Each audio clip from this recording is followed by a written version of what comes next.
Yeah, I've done a lot of studying on crystals the past couple of years. A lot. A lot. And it's I blame Cami. It's because Cami came and stayed at my house for like a month, and we were doing it to like maybe work on trying to draw a flat earth map or a copy of her model, which never actually happened to this day. We're still talk about doing it, which Cami we really should do. After Flattoberfest, seriously, no shit, let's do it. But she came over to my house for a month, and then I didn't even realize, like, I'll be honest, I was completely ignorant about the mineral content of my own property, right? I knew I had always walked around in the woods, and whenever I found a white rock, I would always pick it up. I liked to pick up the white ones because they stood out to me, right? It was like bright white against like the dark dirt or whatever. So I started collecting those. And then Cami comes and stays with me, and then I learned that what these rocks are, they're quartz. It's all quartz crystal.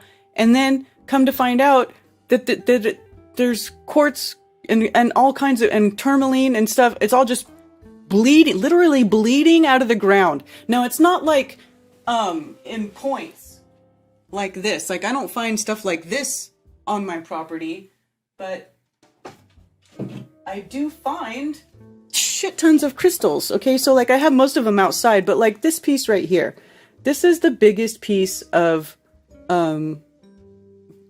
smoky quartz that I have found. It's a big mass of smoky quartz, and if I had the lapidary kit, I would polish it, because you know it's really rough. It just came out of the ground like this. It grew like this, but you can see right there like how dark it is inside there, right? That's a dark smoky quartz mass inside of there. And then when you look on the other side, like I was saying, there's a little area here. There's the two little squares where other crystals had grown next to this mass or inside this mass, and they either popped off or decayed away or whatever. And you'll see like there's little pieces of mica in here. You know, different things. Like this is the same material on a molecular level as this. Is the same as this. It's just that this one grew into a terminated point, and this one grew into a mass. And then this too. This is all smoky quartz. So, once I found that out, I became obsessed with crystals. But you know what? I feel like it was part of the process, though, Cami. It was really, really part of the process because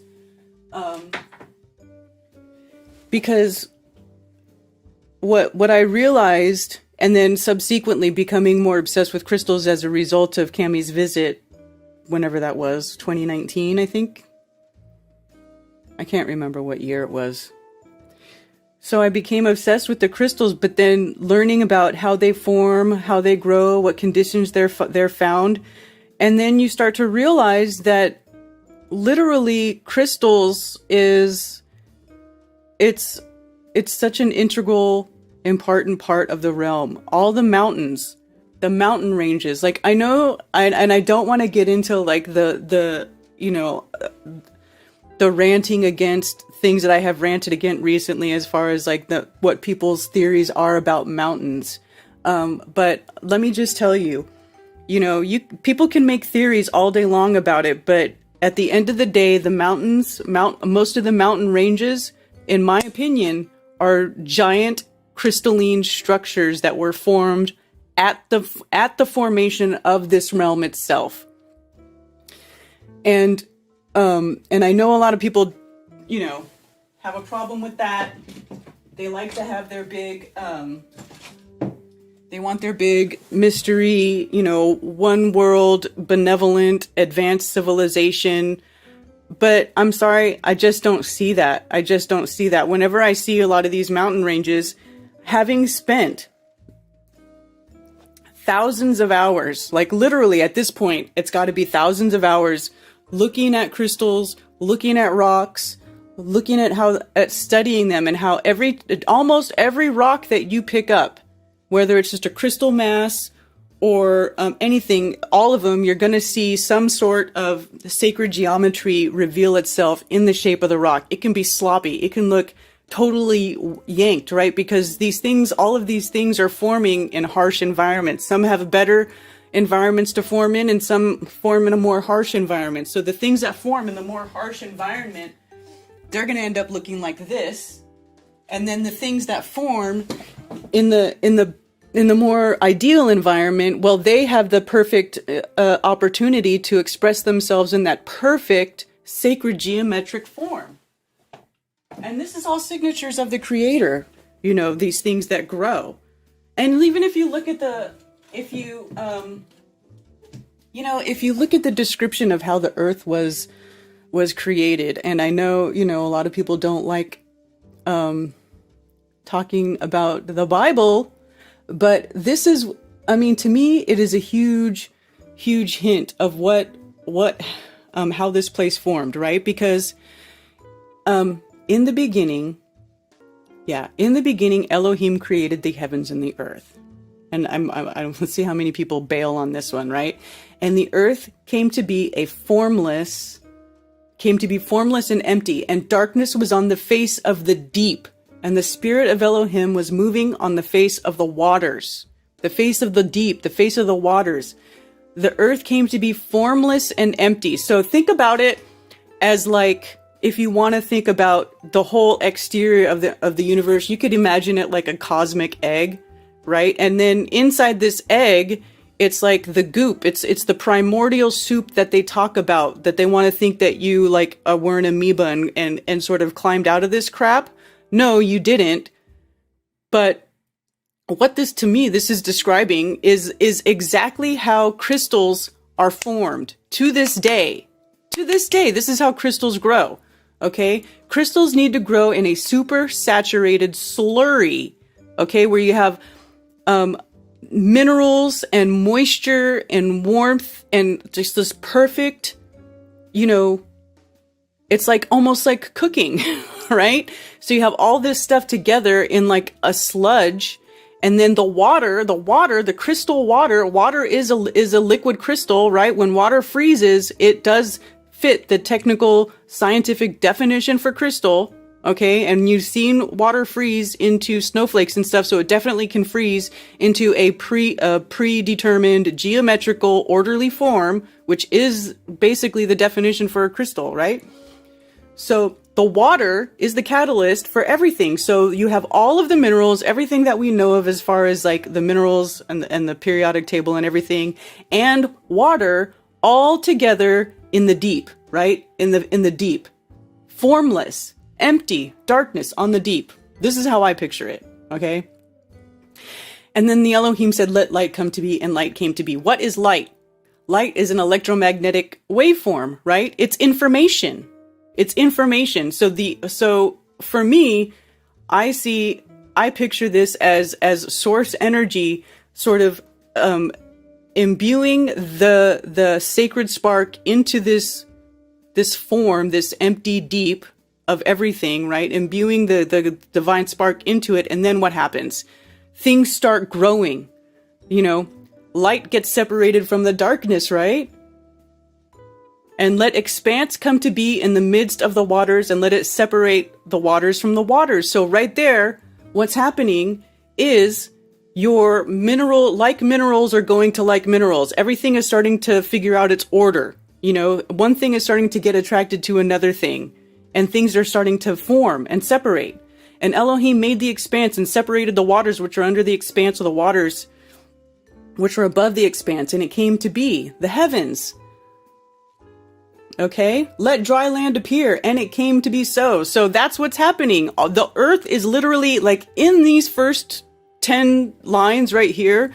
The literal physical realm is coming into existence through the divine spark being imbued by source energy into this base, deep substance, great deep, right? And so that's what starts happening. That's what, you know, this is what I see. Oh, okay, I'm not even sharing. Sorry. I'm sitting here reading it and I wasn't sharing it with you guys. But anyway, this is what it says, right? So there's a great deep, and there's waters, and the spirit of Elohim is moving in the face of the waters. So that, what is that? That is the beginning, the original supersaturated crystalline slurry of every known mineral and element that we now know of, and then imbued with the divine spark, and boom, that's how it happens. Everything starts doing what it does. The program starts running, right? Everything has a purpose. So everything starts to live out its purpose, starts to do its purpose. And that means that like things connect to attract to other like minerals. And it's just the same way, like, and another way to help you visualize it. Let me see, Camu, how do I search up that crystal, how crystals grow? I spelled grow wrong. But look at this, bismuth. It grows that way on its own. And this is a good way to see even crystals growing like real time. Now, bismuth is a soft metal, which you can melt down. And then as it cools, it naturally forms. So here he's melting the bismuth in the pan. Okay. You're melting it temperature as part of the coefficient of creating crystals, right? So it heats up, it melts. Okay. It's melted. Melting more, right? And then slowly, as it begins to cool, it naturally forms these crystals, these inverted crystals. And there's no electrification. There's nothing special that they're doing. Okay? There's no cymatics. It just does that because that's what it does. That's what bismuth is made to do.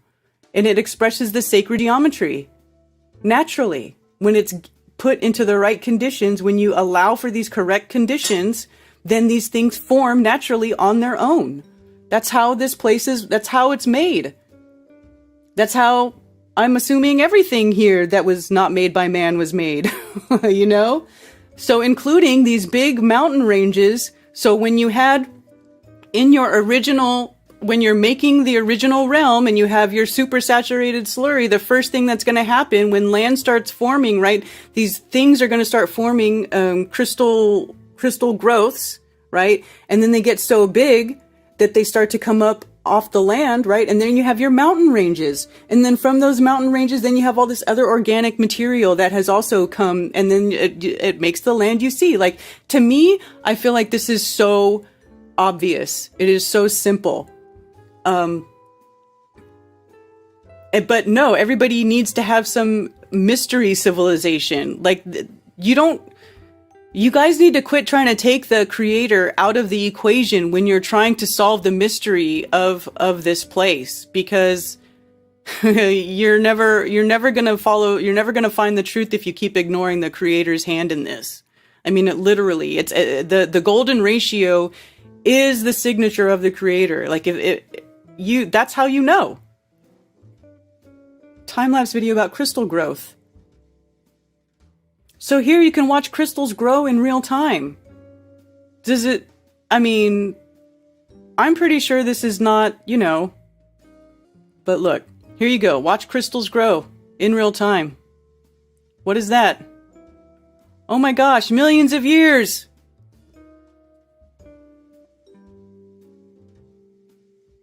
You can watch them grow. It's almost like watching a little mini piece of creation being reenacted when you watch the crystals grow. Think about it. Look at it. It starts as the crystal slurry, and then the minerals start to congeal. Like forms with like. Like is attracted to like. And then they just keep growing. As long as they have that material to keep growing from, they will keep growing. And look, it just comes up out of the water. This is how I imagine it being formed, like the earth being formed on a massive scale, like way back when whoever, whatever was making this place. This is literally what I'm seeing in my mind. So you have a big, deep, deep darkness slurry, your supersaturated crystal slurry. And then the divine spark is imbued into the slurry. Boom. Things grow. things get made. And the frequencies, we're right, all of it. Making products over time right now in these. Yes. Right? Okay, so this is why, you know, I get triggered at stuff when people say, oh no, it's a bunch of buildings and there were buildings and they melted and they turned into crystals. No, dude, that has no, absolutely zero bearing on the real world or how things actually really work. One thing does not mystically, magically change into another. That's like evolution. You might as well freaking believe that evolution is real, right? Because then you're believing that that there's a change of kind. There is no change of kind. Okay? Things do what they are meant to do. Oh, look at this. Here's one, a crystal growing in a dish. And you know, and then you've got these people who say that if you think mountains are crystals, you literally have to think you live on a globe. I'm sorry, but here's a dish, a flat disc, if you will, with a super saturated crystal slurry inside of it. And then the crystals are growing up out of the water. Oh, look at the landmass forming. Oh, look, it's Earth. Literally. It is so simple. It's so simple. Why? It's so simple. You can watch it happen on a small scale. Everything's fractal. That's the other thing. Everything's fractal, right? Everything's fractal. So if it happens on a small scale, it happens on a big scale. Just this is a miniature scale of the deep, the great deep, and then the crystalline substances start to form and grow and create the earth out of the supersaturated mineral slurry, and it comes up out of the water like clay under a seal. Boom. Boom!